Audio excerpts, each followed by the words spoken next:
What's goody? Hey man, I know it's been a minute, bro, but we are back locked in with the content and everything like that, bro. Today, what we have got for y'all is my MVP, my NBA award show. This is where I'm going to be giving out every single award. This is where I'm going to be doing all the All NBA teams, the All Rookie teams, the All Defensive teams, and everything like that. These are my own personal selections, so don't get mad at me too much. There's a lot of stuff in here where it's like a toss up. It could have really gone either way. There are a lot of picks in here that I think you could argue either way, or you could argue multiple different ways. So don't come at me too much with this. Plus, it's hard to, differentiate with stuff when it's like MVP race. You're literally splitting hairs and picking at the most minute details between Jokic and Shea. It's the same way with a lot of the stuff in here. So don't get too mad at me. Don't take it personally. And yeah, man, let me know what y'all agree with. Let me know what y'all don't agree with. So we are going to start it off with the big dog, man, the MVP. And as y'all can probably guess based on other videos I've made this season, I'm giving it to Nikola Jokic. Of his last four seasons, in three of them he won the MVP, and then one of them went to Joel Embiid. He finished second.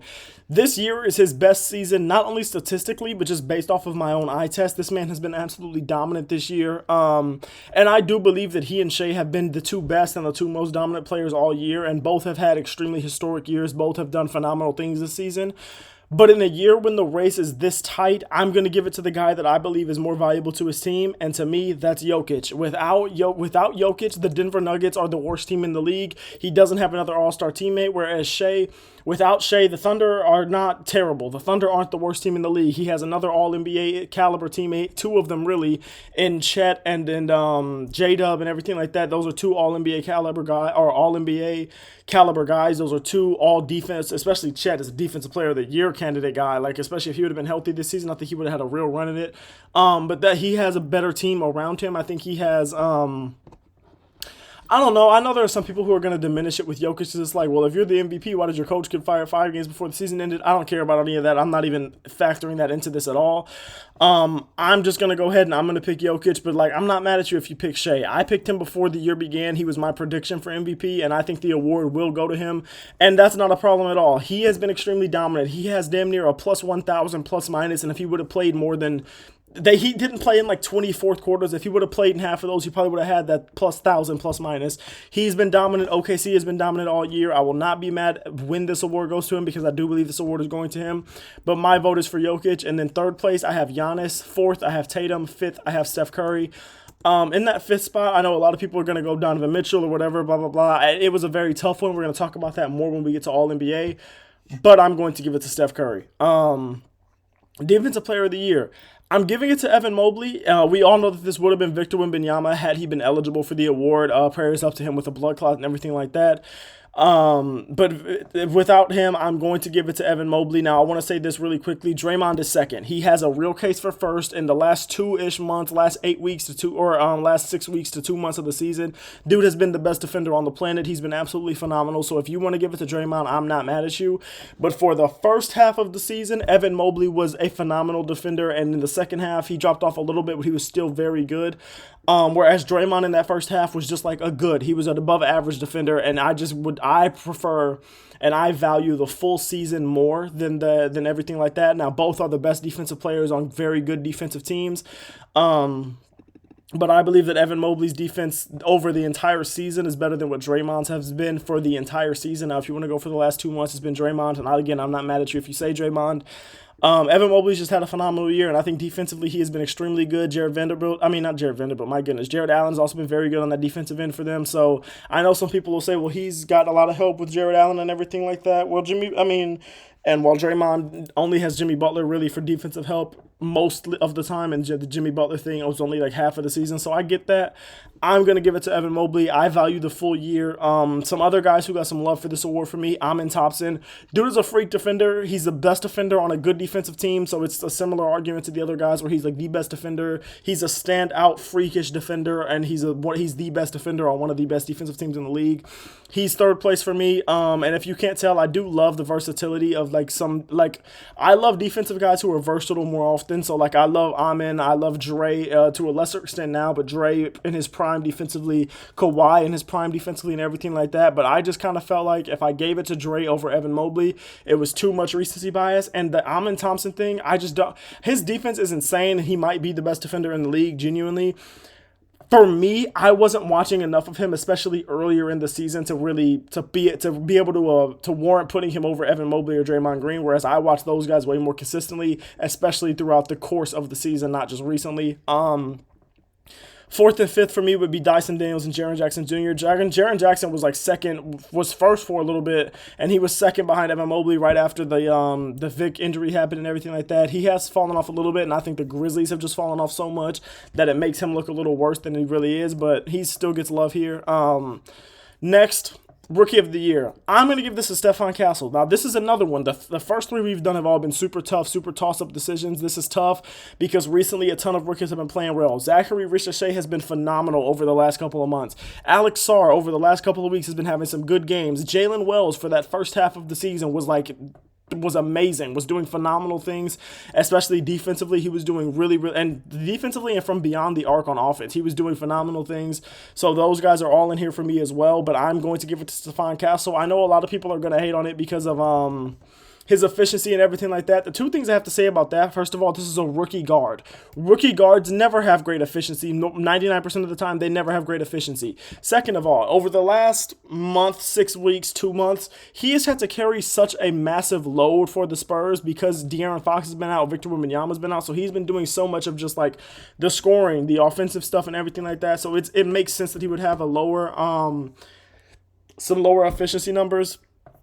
But his raw numbers are still great. He was phenomenal all season. And it's just like, this is an award that would have gone to some other guys had they not gotten hurt. Like Jared McCain was looking great for it and everything like that. And Zachary Ricochet has a real case for it now. But I'm just going to give it to Stephon Castle. This is one where I'm not really mad at you if you pick at Zachary Ricochet. But there just isn't an obvious winner to me. And since Castle has the best numbers and he's been the most impressive to me eye test-wise, I'm just going to give it to him. Sixth man of the year, I'm not going to spend too much time here. It's Peyton Pritchard. The only other person I really, really closely debated going with was DeAndre Hunter, who I actually put first when I first was looking at it. And because he's had such a great season going back to when he was with Atlanta, and then it continued when he went over to Cleveland, which is something that's super impressive to me.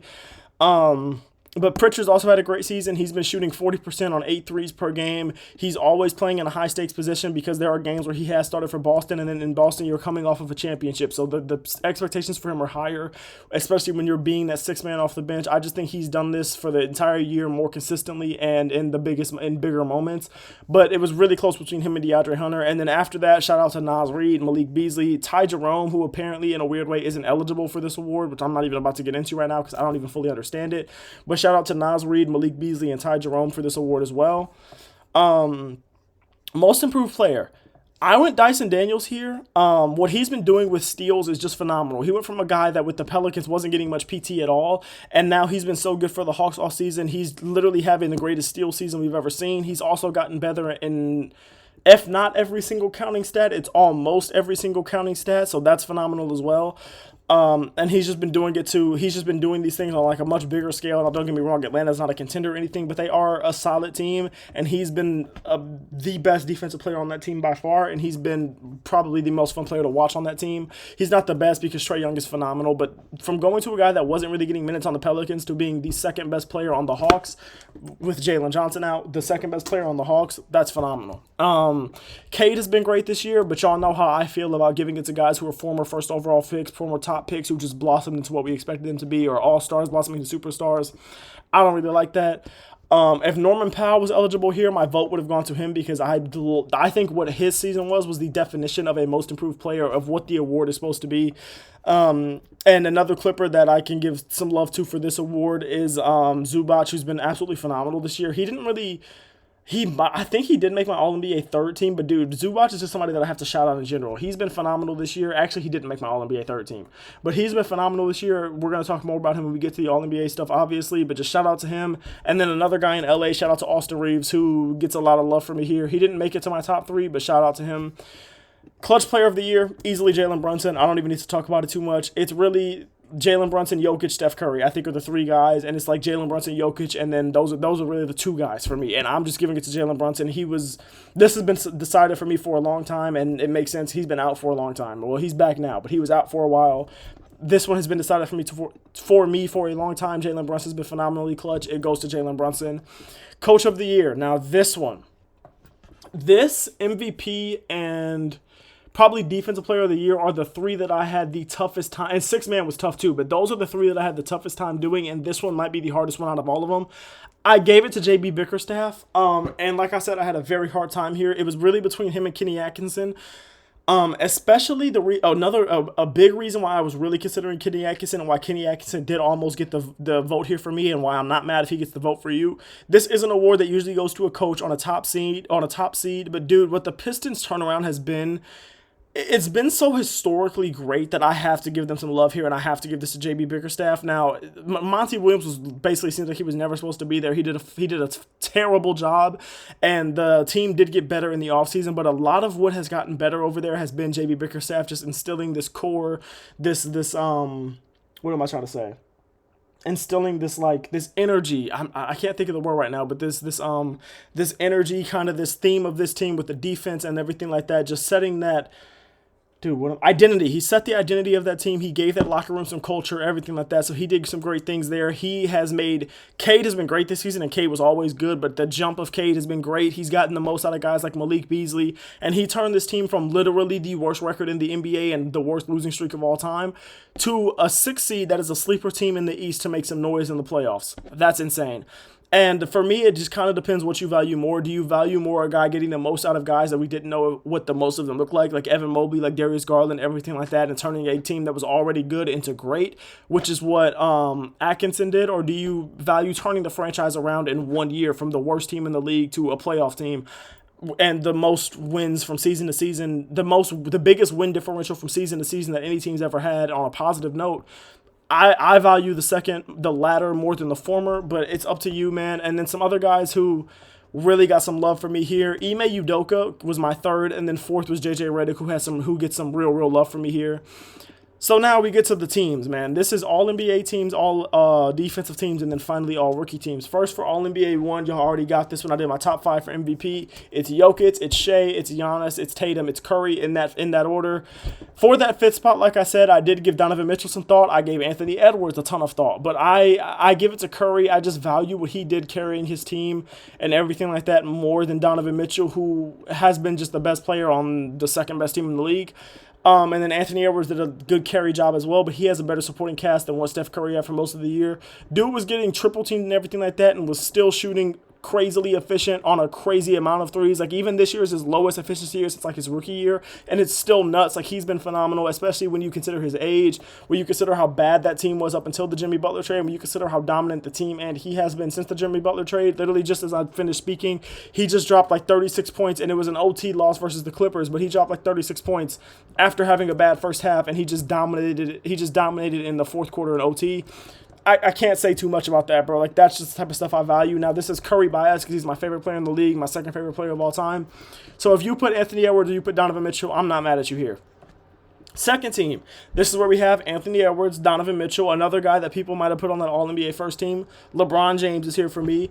Cade Cunningham makes it for me, and then Jalen Brunson is that last guy. And then All-NBA third team, we have Evan Mobley, Cat, Jaren Jackson, Tyrese Halliburton, and then that final spot goes to James Harden. Now, this is where I shout out Zubac again. I did consider him over Harden.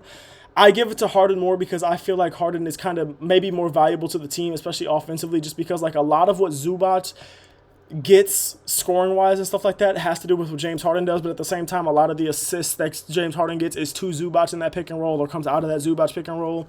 So it's up to you. And even if you don't have either one of those guys, there's a ton of guys that you can make cases for. Literally, this is one of those years where down to the last spot of all NBA, I was debating. So if you have some disagreements in here, you have some guys on different teams that I have, if you have LeBron on first team or you have Anthony Edwards on first team and I have them on second team, I'm not mad at you here. There's so much that could have gone a different way, but I just wanted to make sure I gave Zubac some love and shouted him out, even though he didn't make it. Now, all defensive first team. You know who my top 5 guys are. It's Evan Mobley, in this order. Evan Mobley, Draymond, Amen Thompson, Dyson Daniels, Jaren Jackson Jr. We already talked about them. I'm not going to spend too much time here. Jaren Jackson Jr. is a guy that probably would have been top 3, top 2 had the Grizzlies not fallen the way they fell. All defensive second team. Lou Dort, who was a really tough guy to not put on first team, but I give it to Lou Dort.